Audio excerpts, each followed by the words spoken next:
ডারউইনে বাংলাদেশের ইতিহাস, প্রথম টেস্টে অস্ট্রেলিয়াকে হারালো 9 উইকেটে, ম্যাচ সেরা হাসান মাহমুদ, খেলোয়াড়দের প্রধানমন্ত্রীর অভিনন্দন। যারা জনগণকে বিভ্রান্ত করছে, 17 বছরে রাজপথে দেখা যায়নি তাদের, বললেন প্রধানমন্ত্রী। গ্যাস বিদ্যুৎ সংকটের জন্য দায়ী করলেন ফ্যাসিবাদী সরকারের অপরিকল্পনাকে। তারেক রহমানের দিল্লি সফরের অনুকূল পরিবেশ দেখছে না ঢাকা, শেখ হাসিনা ও হাদির খুনিদের ফেরত দেওয়ার তাগিদ। রাষ্ট্রপতি পদে মির্জা ফখরুল ও অলি আহমদের মনোনয়ন বৈধ, বৃহস্পতিবার জাতীয় সংসদে হবে নির্বাচনের আনুষ্ঠানিকতা। দেখছিলেন সংবাদ শিরোনাম। ডারউইন টেস্ট প্রসঙ্গ, প্রত্যাশার সঙ্গে পারফরম্যান্সের অবিস্মরণীয় মিশেলে ইতিহাস গড়ল বাংলাদেশ। অস্ট্রেলিয়ার মাটিতে অস্ট্রেলিয়াকে এই টেস্টে হারালো টাইগাররা।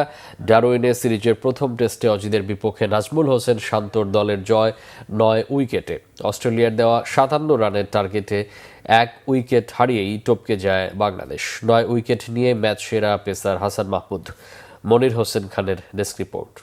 ভৌগোলিক অবস্থানের মারপ্যাচে খেলা হচ্ছে বাংলাদেশের ভোরে। ঘুম ঘুম চোখে স্কোরবোর্ড দেখলে অনেকের ভ্রম মনে হতে পারে। চোখ কষলেও যদিও পাল্টাবে না চিত্র। অস্ট্রেলিয়ার মাটিতে অজিবদ, সেটাও বনেদি ক্রিকেট টেস্ট ম্যাচে 1.5 দিন হাতে রেখে। যদিও প্রথম 3 দিনের পারফরমেন্সেই আভাস পাওয়া যাচ্ছিল ডারউইনে হচ্ছে ইতিহাস। দিনের শুরুতেই ভেলকি দেখাতে শুরু করেছেন মেহেদী হাসান মিরাজ। তার ঘূর্ণি বিষে নীল অজি শিবির। একে একে সাজঘরে ফিরেছেন অস্ট্রেলিয়ার 3 ব্যাটসম্যান। স্কোরবোর্ডে রান তখনও 207। ইনিংস পরাজয় এড়াতেই প্রয়োজন আরও 19। শঙ্কার কালোমেঘ অজিদের চোখে মুখে। ঘরের মাঠে বাংলাদেশের পরাজয় সংখ্যা তো ছিলই, তার চাইতেও বেশি ভয় ইনিংস ব্যবধানে হারের লজ্জা। তাই তো বাংলাদেশের নেওয়া 228 রানের লিড টপকে যেতেই মারারা স্টেডিয়ামের দর্শকদের স্বস্তির করতালি। 250 রানে তাসকিনের আঘাত পড়ল 8ম উইকেট। বাংলাদেশের সামনে তখন বাধার প্রাচীর ক্যামেরুন গ্রিন। টেল এন্ডারদের নিয়ে পাড়ি দিচ্ছেন তাসমান সাগর। আক্রমণাত্মক ব্যাটিংয়ে পেলেন সেঞ্চুরি। তবে বাংলাদেশ তখন ক্ষুধার্ত বাঘ। জয়ের সর্বগ্রাসী নেশা চোখে মুখে। গ্রিনের কি সাধ্যি তাদের আটকায়। আবারও দৃশ্যপটে এই ম্যাচের হিরো হাসান মাহমুদ তুলে নিলেন ক্যামেরুন গ্রিনের উইকেট। দ্বিতীয় ইনিংসের তৃতীয়, ম্যাচে তার 9ম শিকার। অজিবদের শেষটা হলো মেহেদী হাসান মিরাজের হাতে। ইনিংসে তার 5 শিকার। টেস্ট ক্যারিয়ারে 15তম ফাইফার। 284 রানে থামল অস্ট্রেলিয়া। চতুর্থ ইনিংসে রান তাড়া করা কঠিন, তবে হাতে যখন 1.5 দিনের বেশি সময়, 57 রান টার্গেটের মধ্যে পড়ে না। প্রথম ইনিংসের সেঞ্চুরিয়ান তানজিদ তামিম ফিরলেন প্রথম ওভারেই, রানের খাতা খোলার আগেই। তাতে কি যায় আসে? সাদমান ইসলাম ও মুমিনুল হক জয়ের পটটা পাড়ি দিলেন হেসে খেলে আয়েশে। মুমিনুলের নামের পাশে অপরাজিত 30, সাদমান দাঁড়িয়ে 25 রানে। 23 বছর পর অস্ট্রেলিয়ার মাটিতে টেস্ট খেলতে নেমেই ইতিহাস গড়ল বাংলাদেশ। Monir Hossain Khan, Banglavision sports desk. অস্ট্রেলিয়ার বিপক্ষে টেস্ট জয় যে কোনো ফরম্যাটে বাংলাদেশের ইতিহাসে সেরা সাফল্য মনে করেন টাইগার অধিনায়ক নাজমুল হোসেন শান্ত। তার মতে শুধু একজন নয়, ম্যাচের সেরা পুরো দল। ম্যাচ পরবর্তী সংবাদ সম্মেলনে শান্ত জানান, বিশ্ব ক্রিকেটকে বার্তা দেওয়া গেছে যে কোনো কন্ডিশনে বাংলাদেশ ভালো খেলতে পারে। মনে হয় যে বাংলাদেশ ক্রিকেটের অল 3 ফরম্যাটস মিলে আমাদের অনেক বড় বড় জয় আছে, বাট আমি বলবো যে সোফার এটা সব থেকে বাংলাদেশের বড় একটা জয় এবং এটার পেছনে অনেক পরিশ্রম ছিল। সো আমি মনে করি এটা বাংলাদেশের ইতিহাসের সব থেকে বড় জয়। সবাই যেভাবে পরিশ্রম করেছে এবং যার যে রোলটা ছিল সবাই যেভাবে ওইটা পালন করেছে, ওইটারই ফল আমরা পেয়েছি। সো আমার মনে হয় যে 4 দিনের মতো খেলা হয়েছে। সো 4 দিনে আমরা খুব ভালো ক্রিকেট খেলেছি। আমার man of the match to be very honest Bangladesh team. যদি সব কিছু আমি সাইডে রেখে একটা জিনিস মেনশন করি তাহলে আমি বলবো যে লোয়ার অর্ডারের ব্যাটসম্যানরা যেভাবে ব্যাটিং করেছে। দেখেন, ভালো খেললে সবসময় ভালো কথা হবে বা খারাপ খেললে খারাপ কথা হবে, এটা খুবই স্বাভাবিক। সো আমরা প্লেয়াররা বাইরের আউটসাইড নয়েজটা খুব বেশি চিন্তা না করে আমরা কিভাবে ভালো ক্রিকেট খেলতে পারি এদিকে বেশি ফোকাস করি। না, অবশ্যই আমার মনে হয় আমরা ওয়ার্ল্ড ক্রিকেটকে একটা ভালো মেসেজ দিতে পেরেছি যে আমরা যে কোনো কন্ডিশনে ভালো খেলার অ্যাবিলিটি রাখি। অস্ট্রেলিয়ার বিপক্ষে প্রথম টেস্টে জয় পাওয়ায় বাংলাদেশ ক্রিকেট দলকে অভিনন্দন জানিয়েছেন প্রধানমন্ত্রী তারেক রহমান। প্রথমবারের মতো অস্ট্রেলিয়ার মাটিতে টেস্ট ম্যাচ জিতল বাংলাদেশ। নাজমুল হোসেন শান্তর ডারউইনে ইতিহাস গড়ার সময়টায় প্রধানমন্ত্রী ছিলেন কিশোরগঞ্জের পথে। ম্যাচ শেষ হওয়ার পর প্রধানমন্ত্রী বাংলাদেশ দলের খেলোয়াড়দের সঙ্গে ভিডিও কলে কথা বলেন। ঐতিহাসিক জয়ের জন্য তাদের অভিনন্দন জানান। প্রধানমন্ত্রী তারেক রহমান বলেন, অস্ট্রেলিয়ার মতো শক্তিশালী দলের বিপক্ষে তাদের মাটিতে বাংলাদেশের এই ঐতিহাসিক জয় দেশের ক্রিকেটের জন্য অত্যন্ত গৌরবের। তিনি বলেন, দলের খেলোয়াড়দের দৃঢ় মনোবল, আত্মবিশ্বাস, দক্ষতা ও দলগত প্রচেষ্টার ফলেই এই অসাধারণ সাফল্য অর্জিত হয়েছে। প্রধানমন্ত্রী আশা প্রকাশ করেন, পরের টেস্টেও বাংলাদেশ ভালো খেলবে এবং সিরিজ জয় করবে। আসেন, বাংলাদেশের মানুষ অপেক্ষা করছে আপনাদেরকে ওয়েলকাম করার জন্য। প্রধানমন্ত্রী ও বিএনপি চেয়ারম্যান তারেক রহমান বলেছেন, যারা জনগণকে বিভ্রান্ত করছে 17 বছর তাদের রাজপথে দেখা যায়নি। তাদের কথায় দেশবাসীকে বিভ্রান্ত না হতে আহ্বান জানিয়েছেন তিনি।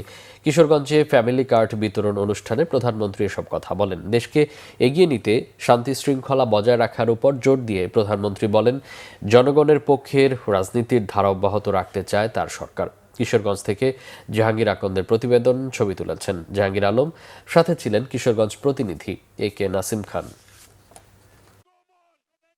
হাওর-বাওরের জেলা কিশোরগঞ্জে কর্মব্যস্ত দিন পার করেন প্রধানমন্ত্রী তারেক রহমান। বেশ কয়েকটি কর্মসূচিতে অংশ নেয়ার পর বিকেল 5:15টায় কিশোরগঞ্জ পৌরসভার পুরাতন স্টেডিয়াম মাঠে পৌঁছান প্রধানমন্ত্রী। বিএনপি সরকার গঠনের পর প্রধানমন্ত্রী তারেক রহমানের প্রথম কিশোরগঞ্জ সফর। প্রধানমন্ত্রীর আগমনে উচ্ছ্বসিত নেতাকর্মীরা। তারেক রহমান পৌঁছার আগেই কানায় কানায় পূর্ণ হয়ে ওঠে স্টেডিয়াম মাঠ। জনস্রোত ছড়িয়ে পড়ে আশপাশের এলাকায়।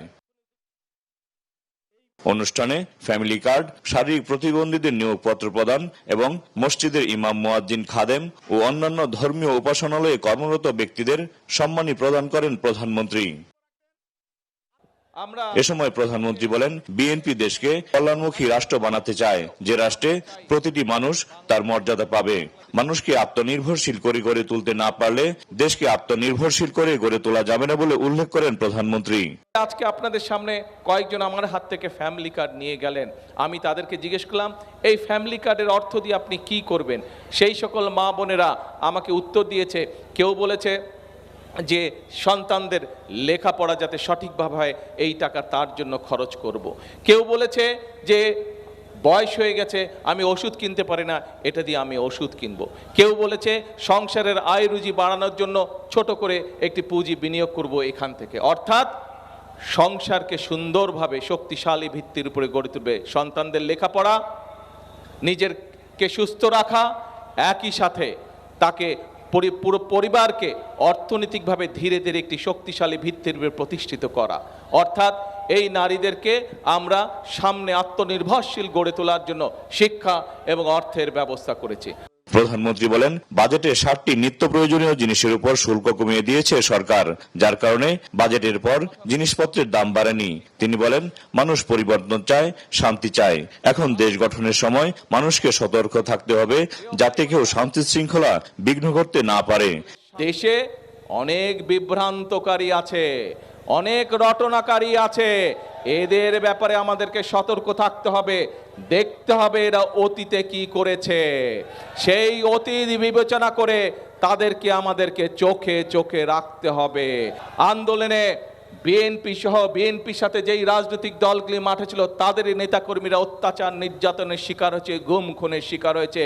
আজকে যারা বড় বড় কথা বলছে, যারা বলছে জনগণকে যারা বিভ্রান্ত করার চেষ্টা করছে বিএনপি সরকারের বিরুদ্ধে, তাদেরকে আমরা রাজপথে বিগত 17 বছর দেখি নাই।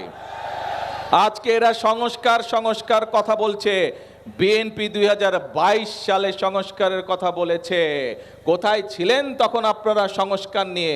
সংস্কার এই দেশে সবচেয়ে প্রথম সংস্কার বিএনপি তথা খালেদা জিয়ার নেতৃত্বে এই সংস্কারের প্রস্তাবনা এই দেশের মানুষের সামনে উপস্থাপন করা হয়েছে। এর আগে কিশোরগঞ্জের কটিয়াদীতে কার হ্যাচারি কমপ্লেক্স পরিদর্শন করেন প্রধানমন্ত্রী তারেক রহমান। এরপর আচমিতা জর্জ ইনস্টিটিউশন মাঠে জাতীয় মৎস্যপক্ষ 2026-এর উদ্বোধন করেন প্রধানমন্ত্রী। অনুষ্ঠানে জাতীয় মৎস্য পদক প্রদান করা হয়। প্রধানমন্ত্রী হিসেবে দায়িত্ব নেওয়ার পর এটি প্রথম তারেক রহমানের কিশোরগঞ্জ সফর। প্রধানমন্ত্রী তারেক রহমান বললেন, জনগণের ভাগ্যের পরিবর্তন সরকারের লক্ষ্য। সেজন্য জনগণ যে কাজ করলে উপকৃত হবে সেটিই করছে সরকার। জনগণকে সরকারের পাশে থাকার আহ্বান জানান প্রধানমন্ত্রী। এদিকে সন্ধ্যায় ঐতিহাসিক শোলাকিয়া ঈদগাহ ময়দানে আয়োজিত অনুষ্ঠানে সরকারের গৃহীত বিভিন্ন উন্নয়ন কার্যক্রমের উদ্বোধন করেন প্রধানমন্ত্রী তারেক রহমান। এ সময় শোলাকিয়া মাঠে বিপুল সংখ্যক মানুষ উপস্থিত ছিলেন। অনুষ্ঠানে কিশোরগঞ্জ জেলা ছাত্রদল আয়োজিত বৃক্ষরোপণ কর্মসূচিতেও অংশ নেন প্রধানমন্ত্রী তারেক রহমান। এ সময় তিনি নিজ হাতে বৃক্ষরোপণ করে পরিবেশ সুরক্ষা ও সবুজায়নের গুরুত্ব তুলে ধরেন। পরে প্রধানমন্ত্রী শোলাকিয়া ঈদগাহ ময়দানে উপস্থিত জনসাধারণের উদ্দেশ্যে সংক্ষিপ্ত বক্তব্য রাখেন। এখানে লক্ষ লক্ষ মানুষ যেহেতু নামাজ পড়তে আসে প্রতি ঈদে, এই মাঠটাকে উন্নয়নের জন্য আমরা 17 কোটি টাকার একটি প্রকল্প হাতে নিয়েছি, যার মধ্যে এরই ভিতর আমরা জেলা প্রশাসকের কাছে 6 কোটি টাকা সরকার থেকে পৌঁছে দেওয়া হয়েছে। জাহাঙ্গীর আকন্দ, বাংলা ভিশন, কিশোরগঞ্জ। এর আগে মৎস্যপক্ষ উপলক্ষে কিশোরগঞ্জের পাকুন্দিয়ায় মাছের পোনা অবমুক্ত করেন প্রধানমন্ত্রী। এ সময় তিনি বলেন, বিএনপি রাষ্ট্র ক্ষমতায় এলেই ষড়যন্ত্র শুরু করে কিছু দল। স্বৈরাচারের মতো বিশৃঙ্খলাকারীদের রুখে দিতে হবে। ফ্যাসিবাদকে বিদায়ের পর দেশকে সামনে এগিয়ে নেয়ার এখনই সময়। দেশের উন্নয়নে বাধা সৃষ্টিকারীদের ব্যাপারে সতর্ক থাকতে জনগণের প্রতি আহ্বান জানান তিনি। বলেন, বর্তমান গ্যাস বিদ্যুৎ ও সংকট ফ্যাসিবাদী সরকারের অপরিকল্পনারই ফল। কিশোরগঞ্জ থেকে জাহাঙ্গীর আকন্দের আরও একটি প্রতিবেদন। ক্যামেরায় ছিলেন জাহাঙ্গীর আলম, সাথে ছিলেন কিশোরগঞ্জ প্রতিনিধি KM নাসিম খান। সরকার প্রধান হিসেবে দায়িত্ব নেয়ার পর এই প্রথম কিশোরগঞ্জে আসেন প্রধানমন্ত্রী তারেক রহমান। পথে পথে উচ্ছ্বসিত হাজার হাজার নেতাকর্মী সমর্থক প্রধানমন্ত্রীকে শুভেচ্ছা জানান। বেলা 11:30টায় কিশোরগঞ্জের পাকুন্দিয়ার চেয়ারম্যান বাড়ি ঘাট এলাকায় পৌঁছান প্রধানমন্ত্রী তারেক রহমান। এ সময় পুরাতন ব্রহ্মপুত্র নদে মাছের পোনা অবমুক্ত করেন প্রধানমন্ত্রী। পরে আনুষ্ঠানিকভাবে মৎস্যজীবীদের মাঝে মাছের পোনা বিতরণ করেন সরকার প্রধান। এ সময় উপস্থিত জনতার সাথে শুভেচ্ছা বিনিময় করেন প্রধানমন্ত্রী তারেক রহমান। প্রধানমন্ত্রী বলেন, মানুষের ভাগ্য পরিবর্তনই সরকারের প্রধান লক্ষ্য। যে কাজে মানুষের উপকার হবে সরকার সে কাজই করতে চায়। পর্যায়ক্রমে দেশের সব খালে মাছের পোনা অবমুক্ত করা হবে বলে জানান তিনি। আমাদের লক্ষ্য হচ্ছে আগামীতে একটি ওয়েলফেয়ার স্টেট গঠন করা, একটি কল্যাণমুখী রাষ্ট্র গঠন করা, এবং সে কারণে আমরা কি কি পদক্ষেপ গ্রহণ করছি আপনাদের সামনে আমি তুলে ধরেছি। তবে উন্নয়ন পরিকল্পনার পাশাপাশি রাজনৈতিক স্থিতিশীলতা নিয়েও সতর্ক করেন প্রধানমন্ত্রী। রাষ্ট্র মেরামতে সবাইকে এগিয়ে আসতে হবে বলে উল্লেখ করেন প্রধানমন্ত্রী। অতীতে যেমন দেখেছে বিএনপি বাংলাদেশ জাতীয়তাবাদী দলকে বাংলাদেশের জনগণ যতবার দেশ পরিচালনার সুযোগ করে দিয়েছে, দেশের দায়িত্ব যতবার অর্পণ করেছে, আমরা দেখেছি কিছু সংখ্যক রাজনৈতিক দল বিশৃঙ্খলা তৈরি করেছে। যারা এসব কাজে বাধাগ্রস্ত করবে, যারা রাজপথে বিশৃঙ্খলা তৈরি করবে, যারা দেশের মানুষকে মিথ্যে কথা বলে বিভ্রান্ত তৈরি করবে, তাদের বিরুদ্ধে আপনাদেরকে রুখে দাঁড়াতে হবে। গেল সরকারের অপরিকল্পিত উন্নয়নের সমালোচনা করে প্রধানমন্ত্রী প্রশ্ন তুলেন, দেশের এত উন্নয়ন হয়ে থাকলে বিদ্যুৎ গ্যাস সংকটে জনগণকে কেন কষ্ট পেতে হচ্ছে? ঢাকা সহ বাংলাদেশের সকল মানুষ, সকল জেলা উপজেলার বহু মানুষ বিদ্যুতের কষ্ট ভোগ করছেন এই মুহূর্তে। কিন্তু এই যে বিদ্যুতের সমস্যা, এই সমস্যা স্বৈরাচার, যে স্বৈরাচারকে এই দেশের মানুষ বিতাড়িত করেছে, তাদের আনপ্ল্যান অপরিকল্পিত পরিকল্পনার জন্য, অপরিকল্পিত বিভিন্ন পদক্ষেপের জন্য আজকে বিদ্যুৎ এবং জ্বালানির এই অবস্থা।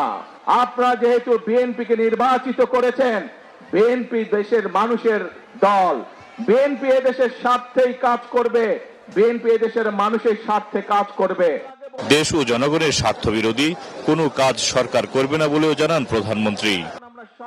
জাহাঙ্গীর আকন্দ, বাংলা ভিশন, কিশোরগঞ্জ। অনুকূল পরিবেশ না হলে ভারত সফরে যাচ্ছেন না তারেক রহমান।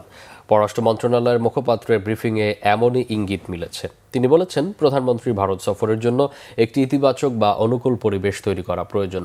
মানবতা বিরোধী অপরাধে দণ্ডপ্রাপ্ত শেখ হাসিনার গত 5ই অগাস্টের বক্তব্য তারেক রহমানের ভারত সফরের প্রক্রিয়াকে ক্ষতিগ্রস্ত করেছে বলে জানান তিনি।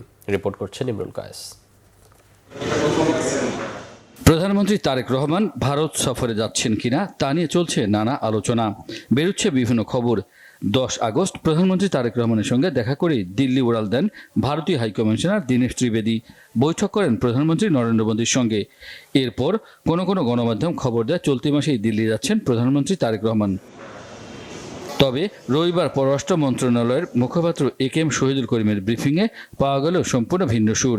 জানালেন তারেক রহমানের ভারত সফরের জন্য লাগবে ইতিবাচক পরিবেশ। প্রধানমন্ত্রী তারেক রহমানের ভারত সফর নিয়ে দুই দেশ কয়েক সপ্তাহ ধরে যোগাযোগ রক্ষা করছে। তবে আন্তর্জাতিক অপরাধ ট্রাইব্যুনাল কর্তৃক মানবতাবিরোধী অপরাধে দণ্ডপ্রাপ্ত শেখ হাসিনার 5 আগস্টে দিল্লিতে প্রকাশ্য সংবাদ সম্মেলন সফরের পরিবেশ নষ্ট করেছে। আমরা মনে করি এই সফরের জন্য একটি ইতিবাচক বা অনুকূল পরিবেশ তৈরি করতে হবে।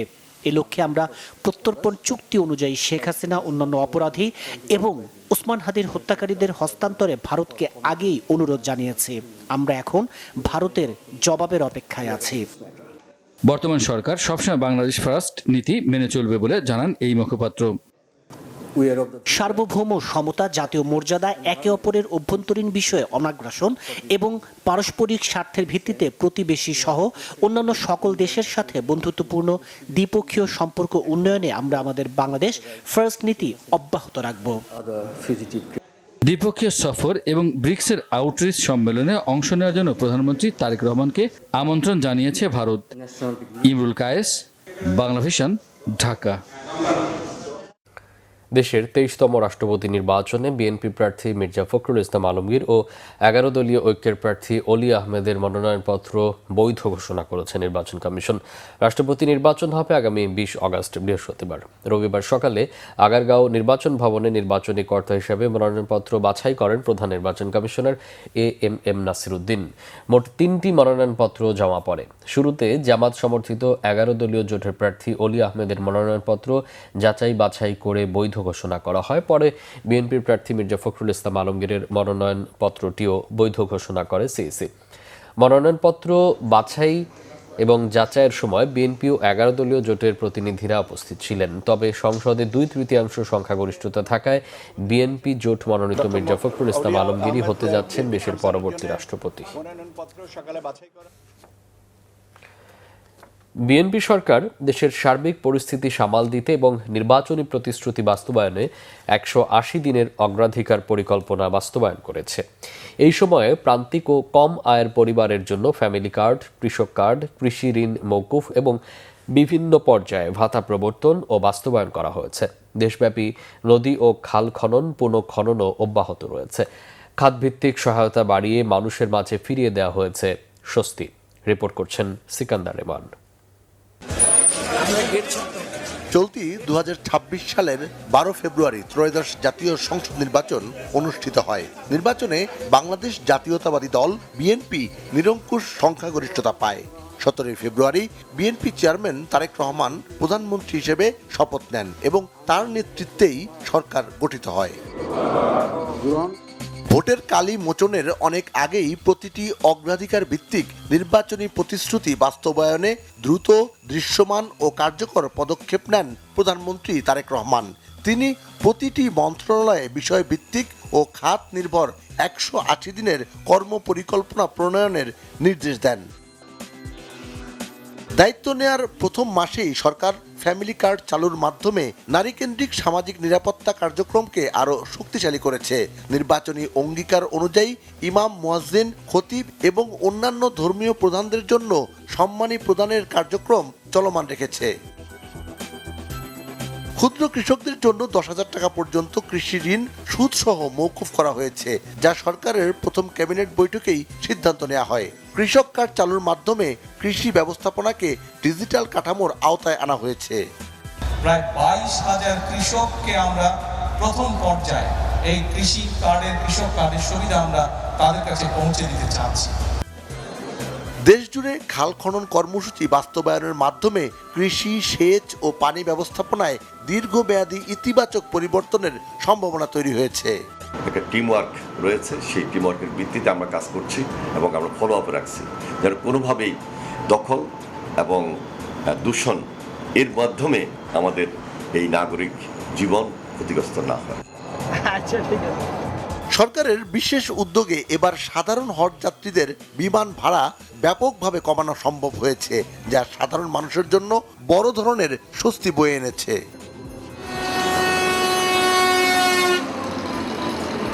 দেশের বাণিজ্য ও যোগাযোগ ব্যবস্থায় নতুন গতি আনতে টেকনাফ থেকে তেঁতুলিয়া পর্যন্ত ইকোনমিক করিডোর বাস্তবায়নের প্রস্তুতি শুরু হয়েছে।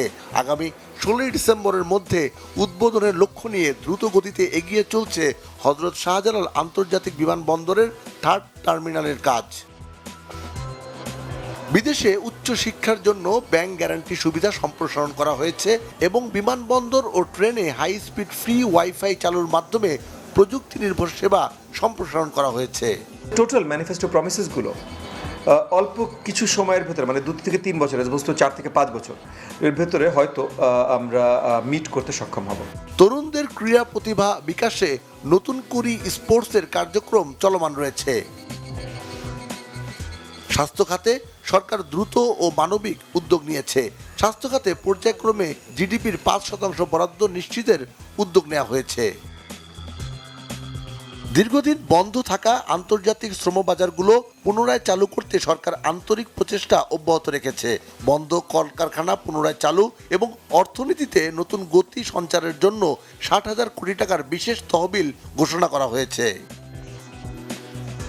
অত্যাধুনিক গ্রাউন্ড মাস্টার 400 রাডার এখন ঢাকা থেকে 650 কিলোমিটার এবং বঙ্গোপসাগরে 833 কিলোমিটার পর্যন্ত আকাশ সীমা অতন্দ্র প্রহরীর মতো দিনরাত নজরদারিতে রাখছে। এর মাধ্যমে গভীর সমুদ্র সীমার ওপর নিয়ন্ত্রণ প্রতিষ্ঠার পাশাপাশি আন্তর্জাতিক ফ্লাইটের ফ্লাইং ওভার চার্জ থেকে উল্লেখযোগ্য রাজস্ব আহরণের সুযোগ তৈরি হয়েছে।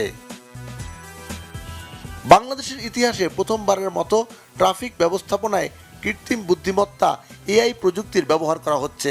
রাজধানী ঢাকাকে পরিবেশ বান্ধব ও অত্যাধুনিক মেগাসিটিতে রূপান্তর করতে গ্রিন অ্যান্ড ক্লিন ঢাকা মহাপরিকল্পনা গ্রহণ করা হয়েছে।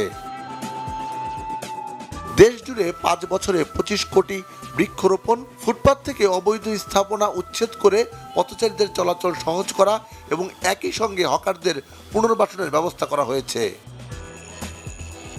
খাদ্য মন্ত্রণালয়ের খাদ্য বান্ধব কর্মসূচির আওতায় 55 লাখ নিম্ন আয়ের পরিবারকে প্রতি মাসে 15 টাকা কেজি দরে 30 কেজি করে চাল সরবরাহ অব্যাহত রয়েছে। প্রধানমন্ত্রী ঘোষিত দেশের প্রাথমিক পর্যায় থেকে ধারাবাহিক এবং পর্যায়ক্রমে সব শিক্ষার্থীর মাঝে স্কুল ড্রেস, জুতা ও পাটের তৈরি স্কুল ব্যাগ বিতরণ কার্যক্রম সফল করতে একটি নতুন মডেল তৈরি করা হয়েছে।